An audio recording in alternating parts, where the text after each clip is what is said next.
नमस्कार, आप देख रहे हैं भारत 24। मैं हूं आपके साथ पूजा यादव। इस बीच बड़ी खबर आ रही है। पीएम मोदी गांधीनगर स्थित बीजेपी मुख्यालय कमलम पहुंचे। गुजरात बीजेपी अध्यक्ष सीआर पाटिल के साथ में बैठक। पीएम की बैठक में चुनावी रणनीति की होगी समीक्षा।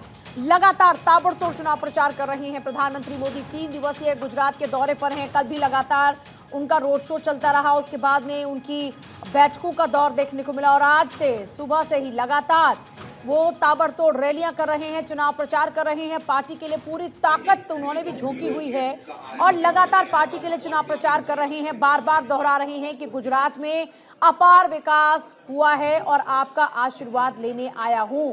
आगामी गुजरात चुनाव की रणनीति की अब समीक्षा होगी। अभी फिलहाल प्रदेश अध्यक्ष बैठक का हिस्सा होंगे पीएम मोदी के साथ। पीएम मोदी बीजेपी मुख्यालय पर पहुंच चुके हैं। तस्वीरें हम आपको दिखा रहे हैं। प्रधानमंत्री मोदी कार्यालय पर पहुंचे और आगामी चुनाव की रणनीति की समीक्षा होगी।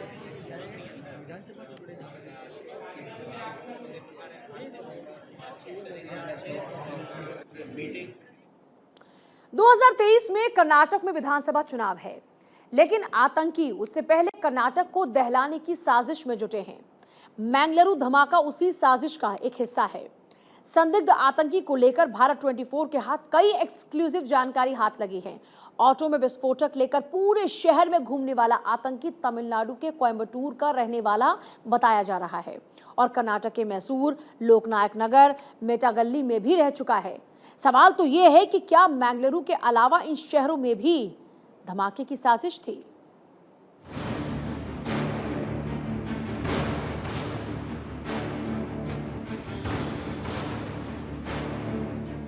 ये वही ऑटो है जिसके जरिए बेंगलुरु को दहलाने की साजिश रची गई। ये वही ऑटो है जिसके अंदर विस्फोटक लेकर संदिग्ध आतंकी पूरे शहर में घूमते रहे।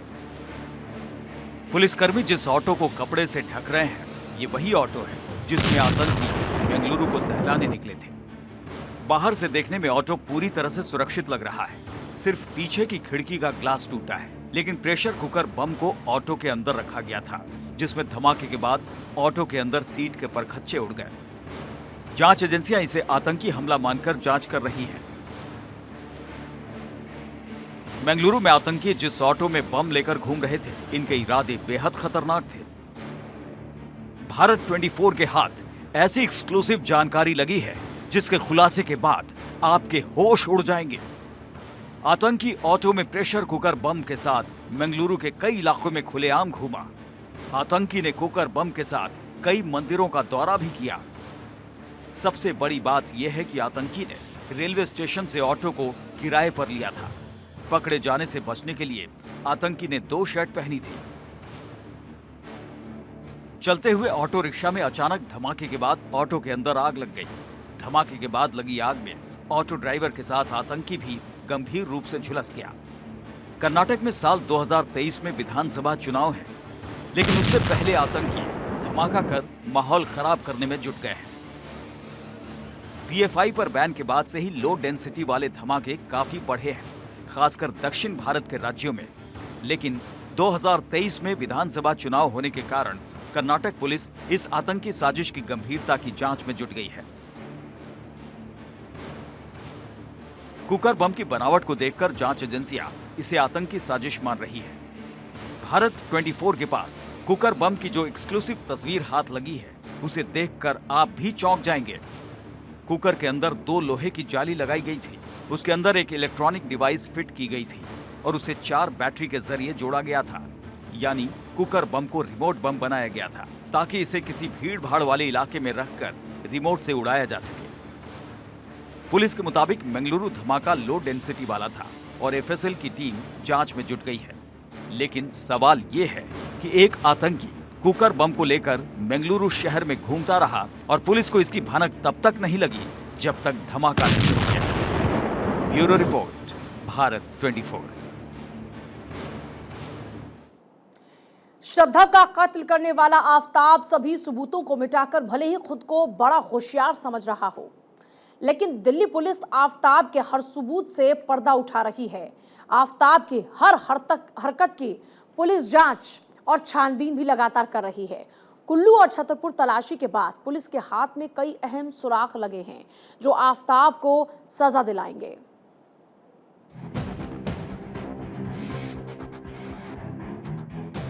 श्रद्धा हत्याकांड एक ऐसी वारदात जिसे सुनने वाले सन्न रह गए। आफताब की दरिंदगी देखने वाले दंग रह गए। इस जघन्य अपराध को देखकर शैतान भी कांप उठा, लेकिन आफताब पर अब पुलिस का शिकंजा कसता जा रहा है। पुलिस की टीम आफताब से जुड़ी हर चीज की तलाशी और जांच कर रही है। इसी कड़ी में आज दिल्ली पुलिस आफताब को लेकर उसके किराए के घर छतरपुर पहुंची। दिल्ली पुलिस ने आफताब के छतरपुर वाले घर की तलाशी ली। पुलिस ने करीब 3 घंटे तक पूरे घर की तलाशी ली, जिसमें पुलिस को आफताब के घर अहम सुराग मिले। सूत्रों के मुताबिक पुलिस को आफताब के घर से कुछ हड्डियां मिली।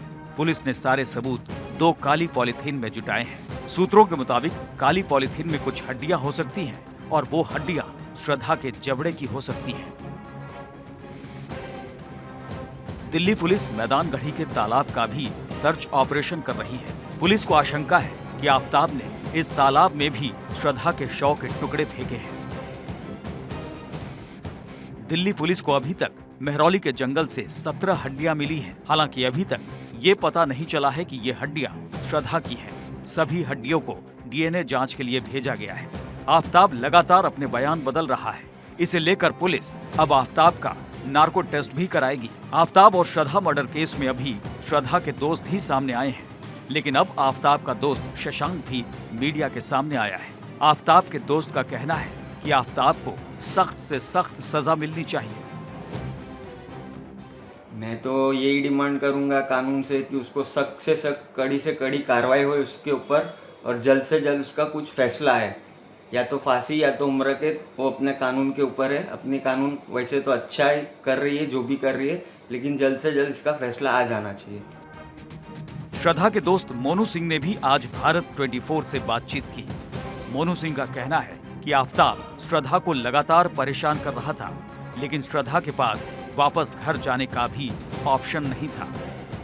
सिगरेट से जलाया करता था वो, उसने बहुत मारा, वायलेंस होता था, बट उसके बावजूद भी उसके साथ रहना उनकी अपनी एक अलग मजबूरी रही होगी, जो कि मुझसे तो उन्होंने कभी साझा नहीं किया।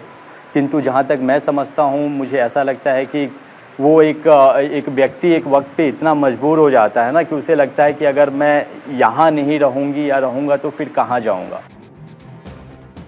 दिल्ली पुलिस सबूत जुटाने के लिए कई राज्यों में तलाशी ले रही है, क्योंकि आफताब पुलिस को गुमराह करने के लिए बार बार अपने बयान बदल रहा है।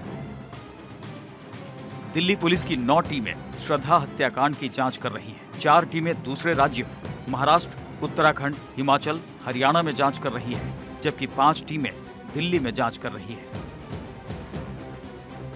इसके अलावा पुलिस की एक टीम लगातार आफताब के साथ लगी हुई है। श्रद्धा मर्डर केस की जांच करने दिल्ली पुलिस कुल्लू भी गई थी, क्योंकि आफताब श्रद्धा को लेकर कुल्लू की पार्वती घाटी आया था और दिल्ली पुलिस ने यहां तोश गांव के लोगों से भी पूछताछ की। श्रद्धा मर्डर केस की गुत्थी सुलझाने के लिए दिल्ली पुलिस सारे सबूत जुटाने में लगी है। आफताब को उसके खूनी जुर्म की सजा दिलाने के लिए दिल्ली पुलिस हर एंगल से जांच कर रही है, ताकि हकीकत तक पहुंच सके और आफताब को कड़ी से कड़ी सजा मिल सके।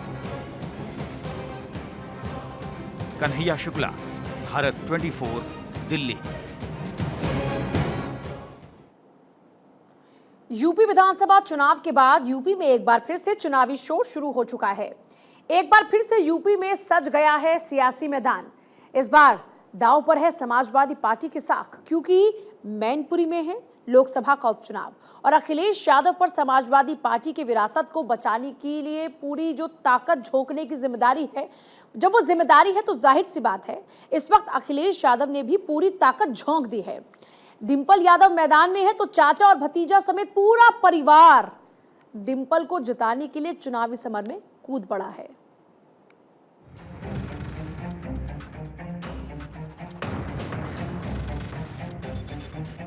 यही कहते थे कि एक हो जाओ, तभी भारतीय जनता पार्टी का मुकाबला कर सकते हैं।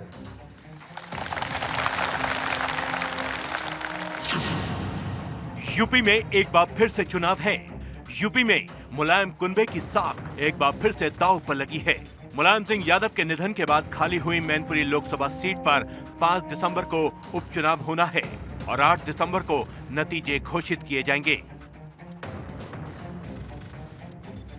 मैनपुरी मुलायम परिवार का गृह क्षेत्र है।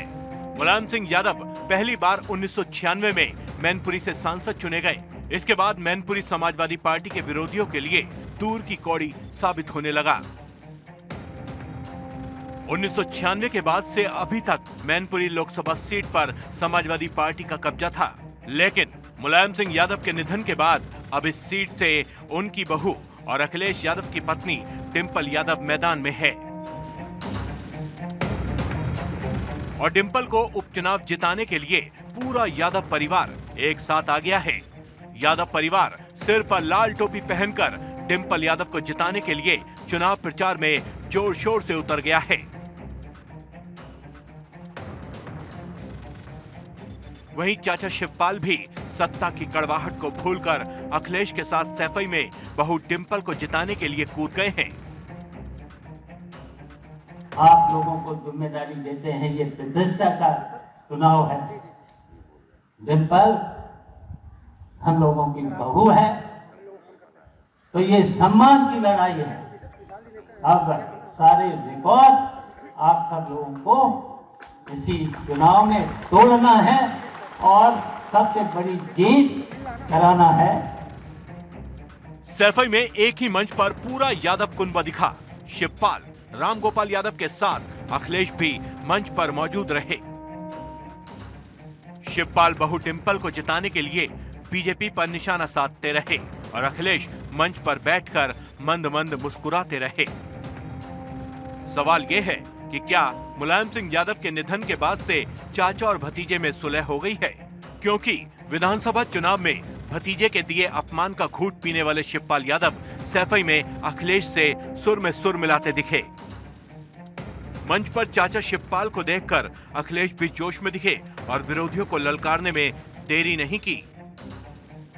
राजनीति की भी दूरियां आज खत्म हो गई, इसके लिए मैं बहुत बहुत धन्यवाद देता हूं। अब घबराहट तो बीजेपी को हो रही होगी और इसलिए भी घबराहट हो रही होगी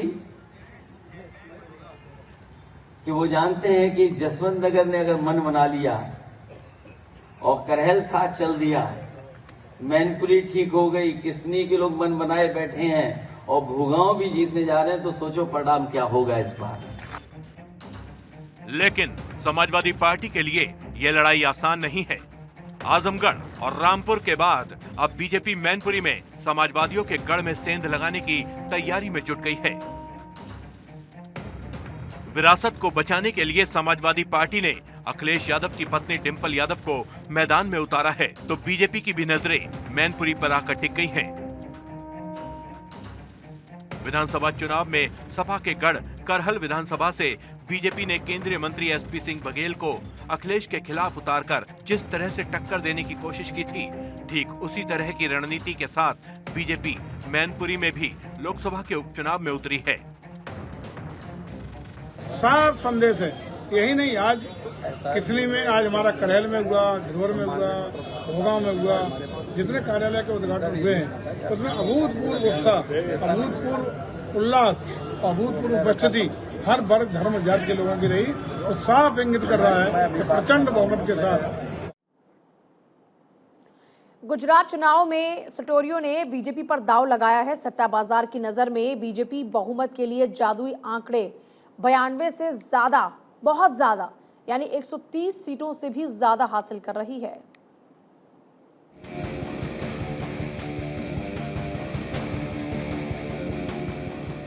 गुजरात चुनाव के लिए मतदान की तारीखें नजदीक आने के साथ ही सटोरियों की चहलकदमी भी बढ़ गई है। चुनाव में कौन जीतेगा और कौन हारेगा, इस बारे में जानकारी तो 8 दिसंबर को काउंटिंग के बाद ही मिलेगी। लेकिन गुजरात चुनाव में सटोरियों की माने तो बीजेपी अपने विरोधियों से काफी आगे है। गुजरात में बीजेपी इस बार पिछले सारे रिकॉर्ड तोड़ सकती है और भारी बहुमत से सत्ता में वापस आने को तैयार है। यही वजह है कि सटोरियों ने बीजेपी के पक्ष में बम्पर जीत का अंदाजा लगाया है। सटोरिये बीजेपी को 130 सीटों पर जीत हासिल करते दिखला रहे हैं। इसके लिए 100 रुपए पर 80 रुपए के रिटर्न का वादा किया जा रहा है। वहीं 140 से अधिक सीटों के लिए सटोरिये 100 रुपए पर 150 रुपए दे रहे हैं। इसका सीधा सा मतलब है कि बीजेपी कांग्रेस को भारी नुकसान पहुंचा रही है। यह नुकसान हर सीट पर होता दिख रहा है। साफ है कि सट्टा बाजार भी गुजरात में बीजेपी की बम्पर जीत का अनुमान जता रही है। Bureau report, Bharat 24।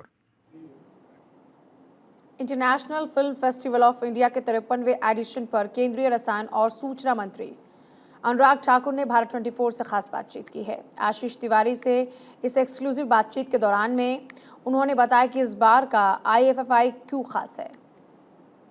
नमस्कार, आप देख रहे हैं भारत 24। मैं हूं आशीष और मेरे साथ इस समय हैं बहुत ही डायनेमिक, यंग और ऐसे मिनिस्टर जिन्होंने अपने मंत्रालय का तो काया पलट किया ही है, साथ ही में इफ्फी, क्योंकि मैं गोवा में हूं इस समय, इफ्फी 53rd एडिशन हो रहा है, उसका भी पूरी तरीके से काया पलट कर दिया है। मैं बात कर रहा हूं श्री अनुराग ठाकुर जी की। पहले तो स्वागत है सर आपका। धन्यवाद। और जिस अंदाज में सर मैं बोल रहा हूं कि आपने अपनी एनर्जी, अपने हार्ड वर्क के थ्रू काया पलट किया, वो पूरे वर्ल्ड में एक तरीके से एग्जाम्पल बन गया है। क्योंकि पहले इफ्फी को लेकर जो एक धारणा थी वो ये थी कि एक कम जगह पे होने वाले एक फेस्टिवल के तौर पे रह गया था, लेकिन अभी ग्लोबली जिस तरीके से इसकी धमक हुई है वो मानने लायक है। इसको क्या देखते हैं आप, किस तरीके से देखते हैं? देखिए, 53वां international film festival of India Goa में हो रहा है। ये 8 दिन पूरे देश और दुनिया के लोग यहाँ आने के लिए आतुर रहते हैं और मुझे प्रसन्नता इस बात की कि इस बार भी 10,000 से ज़्यादा लोग अब तक अप्लाई कर चुके हैं। अब तो रोकना पड़ रहा है क्योंकि क्षमता जितनी है, तो एक बहुत अच्छा रिस्पांस वहाँ पे मिला। दूसरा, लगभग 80 देशों से 283 से ज़्यादा फिल्म और डॉक्यूमेंट्रीज को यहाँ दिखाने का अवसर मिलेगा। यही नहीं, OTT प्लेटफॉर्म पे जो आपकी सीरीज़ आती हैं उनका भी वर्ल्ड प्रीमियर यहाँ पर होगा, अंतर्राष्ट्रीय फिल्मों का वर्ल्ड प्रीमियर होगा, राष्ट्रीय फिल्मों का वर्ल्ड प्रीमियर यहाँ पर होगा। तो अपने आप में दिखता है कि भारत ने एक ऐसा प्लेटफॉर्म खड़ा किया है इफ्फी का, जहाँ दुनिया अपने काम को दिखाना चाहती है, भारत के लोग अपने काम को दुनिया में पहुँचाना चाहते हैं और क्षेत्रीय काम भी अब राष्ट्रीय से अंतर्राष्ट्रीय बनने का काम हुआ है। दूसरा, टेक्नोलॉजी। वो टेक्नोलॉजी आज बहुत बड़ा रोल अदा करती है, तो टेक्नोलॉजी को भी हम यहाँ पे बहुत बड़े रूप में शोकेस कर रहे हैं। फिल्म बाजार की जो आपने बात कही, नई लुक एंड फील, पहले बंद कमरे एक होटल के बीच में लग जाता था कमरों में, अब हमने उसको एक नया मार्केट प्लेस बनाया, एक नया बाजार बनाया है जो दुनिया के एक बहुत बड़ा आकर्षण का केंद्र है। और इस बार का जब ये प्रोग्राम होगा तो आप अगले साल देखिए इससे दुगना रिस्पॉन्स आएगा। खास बात यह है कि प्रधानमंत्री मोदी ने भी तारीफ की है इसकी, और ये भी है, जैसे कि आपसे मैं पहले भी चर्चा कर रहा था कि पहले ये होता था कि बड़े स्टार्स आते थे, हेडलाइंस लाइमलाइट बनाकर चले जाते थे, लेकिन अब वो भी है, यंग टैलेंट भी आ रहे हैं, बड़े स्टार्स भी आ रहे हैं, लेकिन जो क्षेत्रीय चीजें हैं उस पर भी आपका फोकस है। पेनिट्रेशन ये है कि गांव-गांव तक वो टैलेंट वहां से लेके आया जाए और इंडिया में जो क्रिएटिव माइंड के लोग हैं उनको एक मौका मिले। देखिए, पिछले साल हमने ट्राई की थी 75 क्रिएटिव माइंड्स ऑफ टुमारो, इनके भविष्य के वो क्रिएटिव माइंड्स को इकट्ठा किया जाए। 1000 से ज़्यादा एप्लीकेशन देश भर में से आई, उसमें से 75 युवाओं को चुना है। सबसे कम उम्र का 18 साल का है। जयंती हिल मेघालय से लेकर असम के रिमोट एरिया से लेकर बहुत सारे लोग बिहार से लेकर यहाँ पर इसमें चुने गए। अब इनको शायद अपने जीवन में कभी अवसर न मिलता मुंबई या दुनिया के किसी बड़े फिल्म कलाकार, निर्माता, निर्देशक या कोई और ऐसे व्यक्ति से बात करने का जो उनको कुछ सिखा पाता। आज हमने वो प्लेटफॉर्म दिया, ये सीखेंगे भी, मिलेंगे भी और अपनी भी पहचान बनाने का काम करेंगे। ये हम भविष्य में निवेश कर रहे हैं कि ये लोग भविष्य में भारत के जो कंटेंट है, जो भारत में बहुत कुछ दिखाने के लिए हमारे पास जो अपनी कला, संस्कृति, हमारी स्टोरीज़ हैं, हम उनको दुनिया तक पहुंचा सकें। तो यही वो युवा होंगे।